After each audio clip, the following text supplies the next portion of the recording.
السلام علیکم ناظرین، میں ہوں صبا زاہد اور آپ دیکھ رہے ہیں راجپوت نیوز ایچ ڈی۔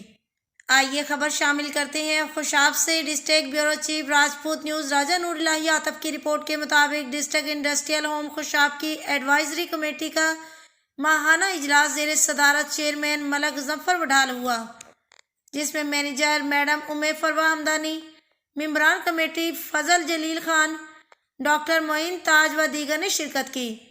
اجلاس میں ادارے کی کارکردگی کا جائزہ لیا گیا اور مینیجر میڈم فروہ ہمدانی اور ان کے اسٹاف کی کوششوں کو سراہا گیا۔ ممبران کمیٹی نے مرمت کردہ اشیاء کے کام پر اطمینان کا اظہار کیا۔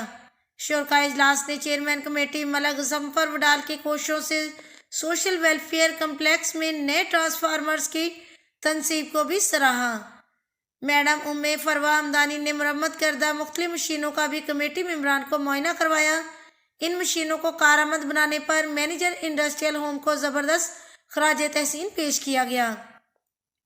اس موقع پر ممبران ایڈوائزری کمیٹی نے متفقہ طور پر طے کیا کہ ادارے کے مزید فعالیت کے لیے تمام دستیاب وسائل کو بھرپور طریقے سے بروئے کار لایا جائے گا، تاکہ صوبائی سطح پر ہونے والے مختلف مقابلوں میں مزید شاندار کامیابیاں حاصل کی جائیں۔